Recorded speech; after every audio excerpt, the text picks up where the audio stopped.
मी युवासेना जय मंगेश कुडाळ इकडे साबेनगरला इकडे आलेलो. काही इकडच्या लोकांच्या समस्या होत्या ते सोडवण्यासाठी आलेलो होतो आणि ते लवकरात लवकर त्यांचे मार्ग लागेल आणि कामं तिथे चालू आहेत. आणि तसे की यांचे प्रश्न होते साबेनगरचे आमचे लाईट वगैरे, पण तसे आमचे झालेले आहेत सगळे कामं व्यवस्थित सगळे चालू आहेत. जे काय प्रश्न राहिले ते पण लवकरात लवकर लागतील मार्गे.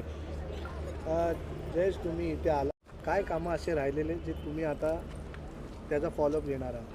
तसे की टॉयलेट्स वगैरे झाले लोकांचे काही म्हणजे प्रॉब्लेम ऑलमोस्ट आहे सगळे बाकी झालेले आहेत कवर.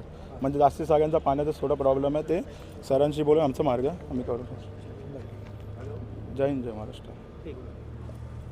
आमच्या विभागात साबेनगरमध्ये जय मंगेश कुडाळकर आलेले आहेत पाहणी करण्यासाठी की आमच्या ज्येष्ठ नागरिकांना या जायला गटारामुळं मोठा प्रॉब्लेम होत आहे आणि त्यांना बसायला आहे का काय? बसायला काही नाही आणि या जायला आपण सांगितलं का जयेशजींना?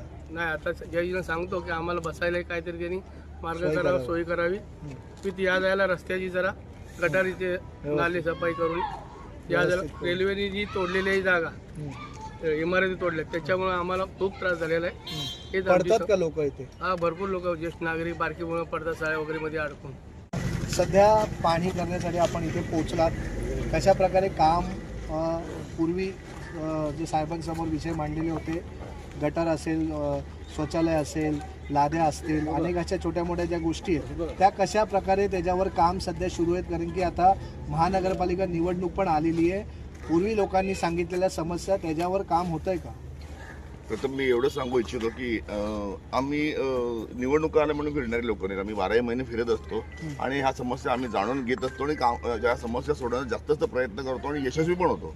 पण इथे काय झालं आहे की एका वर्षापूर्वी, 1-1.5 वर्षापूर्वी तुमचं मेट्रो 2Bचं काम सुरू झाल्यामुळे बरेच ठिकाणी घरं वगैरे तुटले, त्यांचं रॅबिट पडल्या कारणाने ते गटार वगैरे तुंबली आहेत. पण ते कसं वारंवार काढावं लागतं. म्हणजे प्रत्येक आठवड्यामध्ये काय ना काय असतं, त्यांचं घरं कोसळायला लागली आहेत, अशा अनेक समस्या. त्यानंतर रेल्वे प्रशासनाने त्यांच्या जीर्ण झालेल्या इमारती त्यांनी डिमॉलिश केल्या. डिमॉलिश केल्या कारणाने तिथे त्या ठिकाणी रॅबिट भरपूर प्रमाणात पडले असल्या कारणाने ज्येष्ठ नागरिकांना ये जाण्या करण्यासाठी फार त्रास होत आहे.